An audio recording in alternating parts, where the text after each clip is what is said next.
Welcome to Save As Ability, a podcast to educate and inform you about disability employment issues. My name is David Darkangelo, and I'm your disability policy expert. Inclusive hiring for people with disabilities. That's what we're talking about today on Save As Ability. Welcome back for another episode. Please help us keep great content flowing for you. If you could like, subscribe, share, comment, so we can keep great content flowing for you. So today we're diving into a topic that's near and dear to my heart. We spend a lot of time and episodes on this, and I want to go into a little bit more detail on it.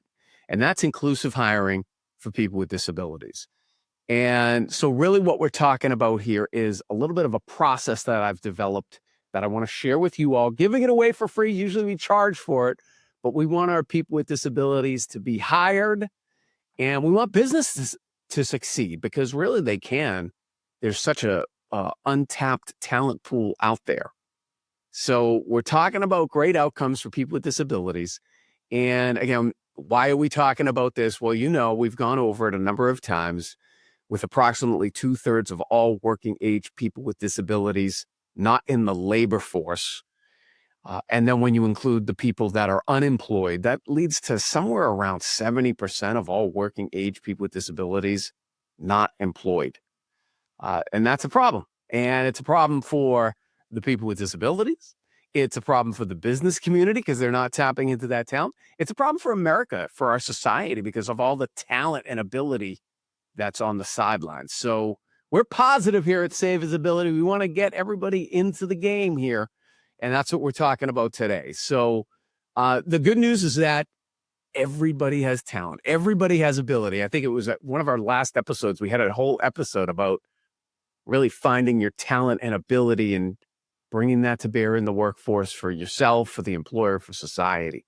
The data is clear that companies that embrace hiring people with disabilities and emphasize reasonable accommodations and the inclusion of people with disabilities throughout their organization are more successful. So there's a business case for this. This isn't just a feel-good thing, although that's, it's something we should be doing, I think, for society and for our people. But it really, the business case is there that, don't believe me, there's the Accenture report, there's, Disability Inn did some work on that, AAPD did some work on that, APSI did some work on that. There's a ton of evidence out there that indicates that this is a positive all around. It's a win-win-win when done well. So let's talk about some best practices that have emerged for inclusive hiring for people with disabilities. All right. So how can businesses bridge the gap to create opportunities for people with disabilities? We're going to break it down into some actionable steps here. So if you're a hiring manager, if you're a board member, if you're an executive in an organization, we ask you to perk up here and take these things because these are solutions that can drive innovation for your organization, get people with disabilities employed. All right, so step one is really to conduct an assessment, like an audit, like an accessibility audit of where you're at in your organization. And it starts with leadership at the top. So we're talking about the boardroom, we're talking about the chief executives in your organization saying, yes, we want to pay attention to this. Yes, we want to put resources into this, and showing them the advantages for them from a human resources point of view, that human capital point of view that you're really going to benefit your organization. And then the business case as well. So that showing them the win-win. And I think they'll buy in once they see the data and they realize like, okay, this is a good thing for our organization. So again, rudimentary things though, like which definition of disability are we going to use? How are we going to measure success? Like what metrics are we going to put in place to make sure that the time that and resources that we're investing are well spent in getting results? Is the workplace ready to support employees with disabilities? All of these things that you need to go through to understand what it takes for your organization to adapt, or maybe your organization is already doing a great job and you just want to, expand capacity. So again, things like measuring how many people with disabilities are you employing now? What's, all that basis, understanding that is really going to help put this thing on a good, solid foundation going forward so it can be replicatable over and over. All right. So there's other things too, like making sure your physical environment is accessible for people with disabilities, that the digital tools you're using are accessible for screen readers and, other communication access needs for all of our prevalence types of people with disabilities. So, and then finally in this step is, listening to your existing people with disabilities. Maybe you already have an employee resource group set up for this. And if you don't, maybe that's a good time to set one up so that people with disabilities can speak in a peer setting and really, help management make whatever reasonable accommodations or reasonable modifications that can be made so that the whole organization benefits from the talents and abilities that your employees with people with disabilities bring. So, all right, step 2, we want to build recruitment pipelines that are replicatable. So what we want to do here is I'm giving it to you. Go to disabilityemploymentsolutions.com. Archangel Communications has a disability employment solutions method, which is in place for you. And we've gone over this in previous episodes, but basically it's starting with mentoring, internships, interviewing, hiring, and promotion of people with disabilities. Okay. And so making sure that your job postings are accessible for people with disabilities and you're not unintentionally screening people out, making sure that when it does come time to interview, that process is accessible and available to everybody and treating everybody with parity, right? Recognizing these things can really go a long way to getting that pipeline started. Okay. But you got to go into the communities where the candidates are. So you want to collaborate with every state has vocational rehabilitation agency. You want to collaborate with them.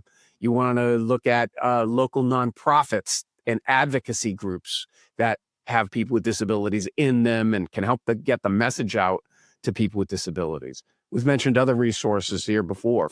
For your internal employees, ask Jan so that they can make sure the questions they're going over are appropriate for people with disabilities and being inclusive of people with disabilities.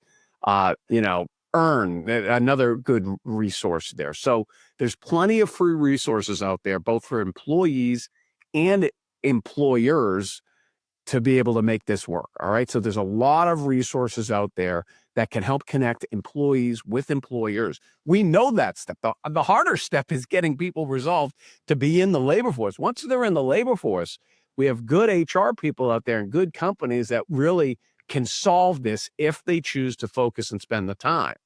All right. So there are other things, though, that I'd ask you to consider if you're already employing people with disabilities. And that's like expanded internships that are a little bit more sophisticated, that maybe get candidates when they're a little bit more inexperienced, and maybe even like an apprenticeship program, particularly if you have any type of replicatable skill that you're doing there, whether it's not just the trades, but any type of thing where you're working with a machine that's going to be there for a long time, and you can make it an apprenticeshipable type of thing for people with disabilities. That is a fantastic way, and there's grants out there for that too for your organization. So, all right, now step 3.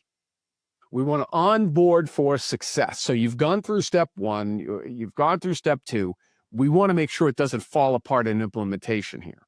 So as you're onboarding these people, you got to make sure that, okay, we're providing the reasonable accommodations necessary that will make everybody a success. You want your employees to succeed, because when the employees succeed, the company or the business, the organization succeeds.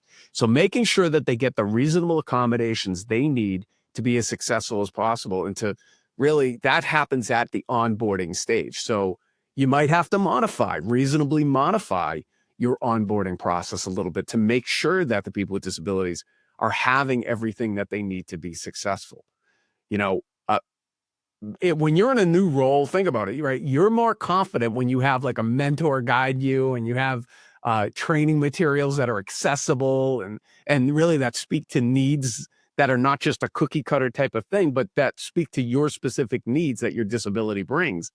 That tweaking, all of that adjustment during the onboarding is crucial to making somebody feel welcome, to making sure that they have what they need to be successful in their essential functions of the job, in their essential job duties. So, these steps sound simple, but they're tougher to do. I got that. So, I want to be sure that employers are taking into account too that there's incentives out there.